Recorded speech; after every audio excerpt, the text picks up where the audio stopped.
नमस्कार, स्वागत है आपका सुजस सारांश की इस क्लास में। तो जैसा कि हर दिन हम यहाँ डिस्कस करते हैं राजस्थान सरकार की सूचना एवं जनसंपर्क विभाग की पत्रिका सुजस ई बुलेटिन के बारे में। आज की जो हमारी क्लास रहने वाली है उसका आधार है 6 सितंबर 2022 की सुजस ई बुलेटिन। और हर दिन हम शुरुआत करते हैं महात्मा गांधी के कोटेशन के साथ। आज का कोटेशन क्या है? अहिंसा की पहली शर्त है जीवन के हर क्षेत्र में हर तरफ न्याय। शॉर्ट में से कह सकते हैं कि अहिंसा की पहली शर्त क्या है? न्याय। तो इसको आधार बना के आप एक निबंध लिखने का प्रयास करें। अब हर दिन की तरह हम शुरुआत करते हैं हेडलाइन के साथ और लास्ट में जो हमारे काम की चीज़ें होंगी उनको हम डिटेल में एनालिसिस करेंगे। तो पहली खबर क्या है? ये मुख्यमंत्री की कल पुलिस विभाग के साथ समीक्षा बैठक हुई थी, वहीं से निकली हुई एक न्यूज़ है कि संगठित अपराधियों के विरुद्ध विशेष अभियान चलाए जाएंगे। अगली खबर देखते हैं।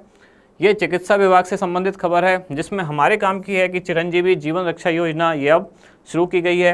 इधर एक फैक्चुअल इन्फॉर्मेशन है छोटी सी, क्या अंतर्राष्ट्रीय स्वच्छ वायु दिवस किस दिन मनाया जाएगा? 7 सितंबर को मनाया जाता है ये। तो 7 सितंबर 2022 को ये दिवस है। फिर अगली खबर ये है राष्ट्रीय शिक्षक पुरस्कार। तो राष्ट्रपति ने राजस्थान के 2 शिक्षकों को इस बार राष्ट्रीय शिक्षक पुरस्कार 2022 से सम्मानित किया है। वो 2 शिक्षक कौन से हैं और कौन से उनके विद्यालय हैं, ये सारे हम डिटेल में देखेंगे क्योंकि इस तरह के फैक्चुअल क्वेश्चन पूछे जाते हैं अवार्ड से संबंधित। इधर अगली खबर है ई गवर्नेंस की ओर बढ़ा राजस्थान। तो ये जन आधार योजना जो राजस्थान की पुरानी योजना है उसके बारे में, उसके प्रोविजंस क्या हैं उनको पढ़ेंगे। आगे ये एक सामान्य प्रशासन की खबर है जहां मिड डे मील का दौरा किया और इधर अधिशासी अधिकारी सहित 2 गिरफ्तार हुए। हमारे काम की खबर इधर क्या है? यह है नई एमएसएमई और हैंडीक्राफ्ट नीतियां जारी की गई हैं, जारी की जाएंगी। इनकी डेट दी गई है 17 सितंबर। तो अभी केवल हमारे लिए डेट जानना इंपॉर्टेंट है। जब ये दोनों नीतियां जारी हो जाएंगी 17 सितंबर को तो इनके जो प्रोविजंस क्या होंगे डिटेल में तब हम वो देखने वाले हैं। इधर डेंगू को देखते हुए स्वास्थ्य विभाग ने एक अलर्ट जारी किया है और ये जो नई शिक्षा नीति है 2020 उस पर शिक्षा मंत्री ने कुछ बातें कही हैं वो, और शिक्षा के क्षेत्र में राजस्थान के जो प्रयास चल रहे हैं उनको लेकर एक खबर है कि 3 सालों में 210 कॉलेज खोले गए। ये हुई आज की हेडलाइन। अब देखते हैं कि हमारा इंडेक्स आज क्या है और कौन सी खबरें हैं जो हमारे काम की हैं। सबसे पहली न्यूज़ है मुख्यमंत्री चिरंजीवी जीवन रक्षक योजना, इसको देखेंगे। फिर है राष्ट्रीय शिक्षक पुरस्कार 2022, इसको देखेंगे। फिर राजस्थान जन आधार योजना और लास्ट में नई एमएसएमई नीति तथा नई हैंडीक्राफ्ट नीति। चलिए शुरुआत करते हैं। सबसे पहले मुख्यमंत्री चिरंजीवी जीवन रक्षक योजना। अच्छा, एक खास बात कि चिरंजीवी नाम से 2-3 योजनाओं की हम पढ़ चुके हैं। एक थी चिरंजीवी स्वास्थ्य बीमा योजना, चिरंजीवी स्वास्थ्य बीमा योजना। दूसरी थी चिरंजीवी दुर्घटना बीमा योजना। और आज जो हम पढ़ने वाले हैं वो कौन सी है? चिरंजीवी जीवन रक्षक योजना। तो ऐसा ना हो कि केवल चिरंजीवी नाम देखते ही आप एकदम आगे पढ़ना ही भूल जाएं कि आगे क्या लिखा हुआ है। तो पूरा सेंटेंस पढ़ें, पूरा क्वेश्चन पढ़ें कि कौन सी योजना है। चिरंजीवी स्वास्थ्य बीमा योजना है या चिरंजीवी दुर्घटना बीमा योजना है या फिर चिरंजीवी जीवन रक्षक योजना है। उसके आधार पर आप अपने क्वेश्चन के सारे सेंटेंस पढ़ें। इसमें मतलब सिली मिस्टेक ना करें। घोषणा कब की गई इसकी? राजस्थान बजट 2021-22 में। ट्रायल रन कब प्रारंभ हुआ? 22 जून 2022, मतलब 22 जून को एक ट्रायल के तौर पर इस योजना को पहले लॉन्च किया गया और अब 6 सितंबर 2022 को पूरे प्रदेश में इसे लागू कर दिया गया है। क्रियान्वयन कौन करेगा? कौन सा विभाग? तो है चिकित्सा एवं स्वास्थ्य विभाग राजस्थान। चलिए आगे चलते हैं। अब उद्देश्य क्या है इस योजना का कि सड़क दुर्घटना में घायल व्यक्ति के जीवन रक्षा हेतु घायल व्यक्ति को न्यूनतम समय या जिसको क्या कहते हैं गोल्डन आवर में चिकित्सकीय उपचार उपलब्ध कराना। अगर कोई व्यक्ति घायल हुआ है किसी दुर्घटना में तो उसके घायल होने के तुरंत बाद का जो समय होता है वो सबसे क्रूशियल टाइम होता है, सबसे इम्पॉर्टेंट टाइम होता है, सबसे कीमती टाइम होता है, इसलिए उसको बोलते हैं गोल्डन आवर। तो उस समय में उसको जल्दी से जल्दी जो भी पास अस्पताल है वहाँ पहुँचाना। तो अगर कोई व्यक्ति उसको पहुँचाता है तो राज्य सरकार उसको देगी 5,000 रुपये इनाम में और साथ ही देगी एक प्रशस्ति पत्र। यही ये योजना है कौन सी? मुख्यमंत्री चिरंजीवी जीवन रक्षक योजना। गंभीर घायल व्यक्ति को समय से अस्पताल पहुंचाने वाले व्यक्ति को 5,000 रुपये तथा प्रशस्ति पत्र दिए जाएंगे। कौन कौन से अस्पताल इसके दायरे में आएंगे? तो राज्य के सरकारी और निजी अस्पताल दोनों इस योजना के दायरे में आएंगे। साथ ही जो व्यक्ति घायल हुआ है क्या उसके लिए किसी पात्रता की जरूरत है? क्या वो राजस्थान का होना जरूरी है? तो आंसर है नहीं, मतलब राजस्थान का होना अनिवार्य नहीं है। इसके लिए चिरंजीवी योजना का पात्र होना भी अनिवार्य नहीं है, साथ ही देश के किसी भी राज्य का निवासी हो सकता है। मतलब खास इसके वो पैरामीटर नहीं है जो चिरंजीवी स्वास्थ्य बीमा योजना में है या जो चिरंजीवी दुर्घटना बीमा योजना में है। इस तरह की कुछ पात्रता की कुछ शर्तें यहाँ नहीं है। तो देश के किसी भी राज्य का निवासी हो सकता है। अगर वो यहाँ आके घायल होता है, गंभीर रूप से घायल होता है, तो उसको इस योजना के लाभ मिलेंगे और जो व्यक्ति उसको पहुँचाता है उसको 5,000 रुपये और साथ ही एक प्रशस्ति पत्र दिया जाएगा। योजना के लिए आवश्यक धन की पूर्ति कहाँ से की जाएगी? तो समर्पित सड़क सुरक्षा कोष नाम से एक अलग कोष बनाया गया है, उससे इसका धन दिया जाएगा। और राजस्थान में यह योजना किसकी तर्ज पर लागू की गई है?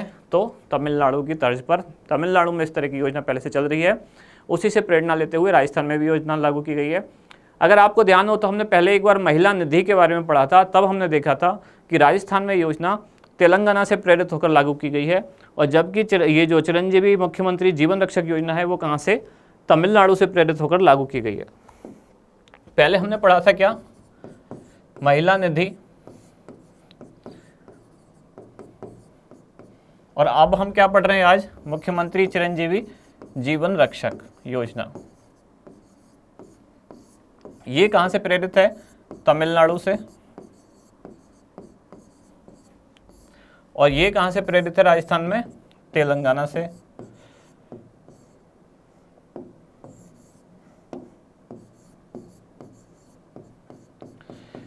महिला निधि योजना क्या थी? जीवन रक्षक तो खैर आज हम पढ़ ही रहे हैं। महिला निधि योजना हम पहले एक वीडियो में देख चुके हैं। महिला निधि योजना थी कि राजस्थान सरकार में राजस्थान की वो महिलाएं जो स्वयं अपना उद्यम शुरू करने वाली हैं या उनका पहले से कोई व्यवसाय है और उनको अपने व्यवसाय के लिए पैसे की ज़रूरत है, तो राजस्थान सरकार कम समय में जल्दी से जल्दी उनको वो धन मुहैया कराए, उसके लिए एक अलग से फंड की या एक कोष की स्थापना की थी। उसी को नाम दिया गया महिला निधि। ये कहाँ से प्रेरणा ली गई थी? तेलंगाना में। वहाँ पहले से ये चल रहा है। इस पूरे टॉपिक को हम डिटेल में पहले पढ़ चुके हैं। आज केवल मैं एक कंपैरिजन बताना चाह रहा हूँ कि एक योजना है जो तमिलनाडु से प्रेरित है, जीवन रक्षक योजना, और एक योजना है जो तेलंगाना से प्रेरित है, वो है महिला निधि। अब आगे चलते हैं। अगली खबर है राष्ट्रीय शिक्षक पुरस्कार 2022। तो राष्ट्रपति द्वारा राजस्थान के 2 शिक्षकों को यह राष्ट्रीय शिक्षक पुरस्कार 2022 प्रदान किया गया है। तो राजस्थान के वो 2 शिक्षक कौन कौन से हैं? एक हैं श्री दुर्गादास मोवाल और दूसरी हैं सुश्री सुनीता गुलाटी। इनको ये पुरस्कार प्रदान किया गया। जो श्री दुर्गाराम मोवाल हैं वो कहाँ के हैं? उदयपुर के। उदयपुर में भी कौन से विद्यालय के? राजकीय उच्च प्राथमिक विद्यालय पारगिया पाड़ा। और जो दूसरी हैं सुश्री सुनीता गुलाटी, वो कहाँ की हैं? बीकानेर की। सुश्री सुनीता गुलाटी ये बीकानेर के राजकीय मूक बधिर विद्यालय की शिक्षिका हैं। इनसे पढ़ने वाले बच्चों ने राष्ट्रीय स्तर की विज्ञान प्रतियोगिता में अवार्ड भी हासिल किए। तो खास बात क्या है कि इन्हीं दोनों को क्यों दिया गया अवार्ड? इनका तो आपको समझ में आता ही है कि जो सुश्री सुनीता गुलाटी हैं, इन्होंने मूक बधिर बच्चे जिनको स्पेशल चाइल्ड कहा जाता है, उनको इन्होंने पढ़ाना शुरू किया और उनको इतना अच्छे से पढ़ाया कि इन बच्चों ने विज्ञान प्रतियोगिता में, राष्ट्रीय स्तर की विज्ञान प्रतियोगिता में 3 अवार्ड जीते। और जो दुर्गादास मोवाल थे, उन्होंने क्या किया? उदयपुर वाले श्री दुर्गाराम मोवाल थे। इन्होंने आदिवासी बच्चों को पढ़ने के लिए उनके परिजनों तक पहुंचकर उनको स्कूल भेजने के लिए जागरूक किया। इनका क्या योगदान है? जो बच्चे आदिवासी क्षेत्रों के स्कूल नहीं आते थे तो ये उनके परिजनों से मिलने गए, उनको बुला के स्कूल लाना शुरू किया, एक तरह से विद्यालयी नामांकन में वृद्धि की। तो दुर्गाराम मोवाल को इसलिए मिला और सुश्री सुनीता गुलाटी को इसलिए मिला कि स्पेशल चाइल्ड्स को उन्होंने इतना योग्य बनाया, इतना एबल बनाया कि उन्होंने राष्ट्रीय स्तर की विज्ञान प्रतियोगिता में भी 3 अवार्ड जीते। अगली खबर क्या है? अगली है राजस्थान जन आधार योजना। ये राजस्थान की पुरानी योजना है और जैसे भारत सरकार की आधार कार्ड वाली योजना है, उसी तरह से राजस्थान में जन आधार योजना है। घोषणा कब की गई थी इसकी? बजट 2019-20 में। ये इसका लोगो है, आप देख पा रहे हैं। उद्देश्य क्या है कि विभिन्न योजनाओं के लाभ सरलता, सुगमता और पारदर्शी रूप से आम जन तक पहुंचाना। जैसे आप देखते हैं, आपको पता है कि डीबीटी जिसको बोलते हैं डायरेक्ट बेनिफिट ट्रांसफ़र, अब किसी के भी पैसे उसके अकाउंट में सीधे गवर्नमेंट पहुंचा सकती है, तो वो इन्हीं सारी चीज़ों से संभव हुआ है। इसकी विचारधारा क्या है सरकार की? मतलब एक तरह से बोल सकते हैं ध्येय वाक्य क्या है या आदर्श वाक्य क्या है? तो ये है 1 नंबर, 1 कार्ड, 1 पहचान। इसी उद्देश्य के साथ शुरू की गई कौन सी? राजस्थान जन आधार योजना। इसकी और विशेषताएं देखते हैं आगे। राज्य के निवासी परिवारों की जनसांख्यिकी, सामाजिक आर्थिक सूचनाओं का डेटाबेस तैयार करना। सबसे पहली बात है, एक डेटाबेस तैयार किया जाएगा, मतलब उनकी सूचनाएं इकट्ठी की जाएंगी परिवारों की। फिर उनके साथ एक नंबर, एक कार्ड और एक पहचान उनको प्रदान किया जाएगा, और जो ये नंबर ये प्रदान किया जाएगा उसी को उनकी पहचान माना जाएगा, प्रूफ ऑफ आइडेंटिटी माना जाएगा, और साथ ही उनको एड्रेस प्रूफ की माना जाएगा। कहने का मतलब ये है कि सारा डेटाबेस तैयार करके सरकार एक कार्ड बनाएगी जो जन आधार कार्ड है, आप सब जानते हैं, और उसी कार्ड को आइडेंटिटी प्रूफ और एड्रेस प्रूफ दोनों की मान्यता प्रदान की जाएगी। शॉर्ट में ये कहना चाह रहे हैं। इससे और क्या है विशेषताएं इसकी? नगद लाभ या प्रत्यक्ष लाभ हस्तांतरण डीबीटी के माध्यम से प्रदान करना, प्रत्येक परिवार को एक 10 अंकीय परिवार पहचान संख्या, मतलब जन आधार कार्ड का जो नंबर होता है उसमें कितनी संख्याएं होती हैं? 10 डिजिट्स होती हैं। 10 अंकीय परिवार पहचान संख्या सहित जन आधार कार्ड प्रदान किया जाएगा। परिवार द्वारा निर्धारित, अच्छा ये कार्ड किसको मिलेगा? तो परिवार द्वारा निर्धारित 18 वर्ष या उससे अधिक आयु की महिला को परिवार की मुखिया माना जाएगा। मतलब महिला मुखिया के नाम ये कार्ड बनाया जाएगा। इसलिए इसको बोलते भी ये महिला सशक्तिकरण को बढ़ावा देता है। कैसे? तो क्योंकि परिवार की जो महिला मुखिया होगी 18 वर्ष या उससे अधिक की, उसी को परिवार की मुखिया माना जाएगा। लेकिन अगर कंडीशन ऐसी है कि परिवार में 18 वर्ष या उससे अधिक आयु की कोई महिला मुखिया नहीं है या महिला नहीं है, तो 21 वर्ष या उससे अधिक आयु का पुरुष जो परिवार में है उसी को मुखिया माना जाएगा। लेकिन अगर ये कंडीशन भी पूरी नहीं होती है, मतलब 18 वर्ष या उससे अधिक आयु की महिला नहीं है परिवार में और 21 वर्ष या उससे अधिक आयु का कोई पुरुष भी नहीं है, तब परिवार में जो भी अधिकतम आयु का व्यक्ति होगा, अधिकतम आयु का कोई भी सदस्य उस परिवार का मुखिया माना जाएगा और उसके नाम से ये जन आधार कार्ड जारी किया जाएगा। अगली खबर इसकी प्रशासनिक व्यवस्था, मतलब ये ऑपरेट कैसे कैसे होगी। तो कौन सा विभाग है जो इसको संबंधित है इससे? वो है आयोजना विभाग राजस्थान। बजट इसका कौन प्रोवाइड करेगा? तो बजट वाला विभाग है आर्थिक एवं सांख्यिकी विभाग। इसके निदेशक मतलब डायरेक्टर और संयुक्त शासन सचिव मतलब जॉइंट सेक्रेटरी जो होंगे किसके, कौन से विभाग के? आर्थिक एवं सांख्यिकी विभाग, वो उसका बजट देखेंगे। और क्रियान्वयन करने वाली एजेंसी कौन सी है?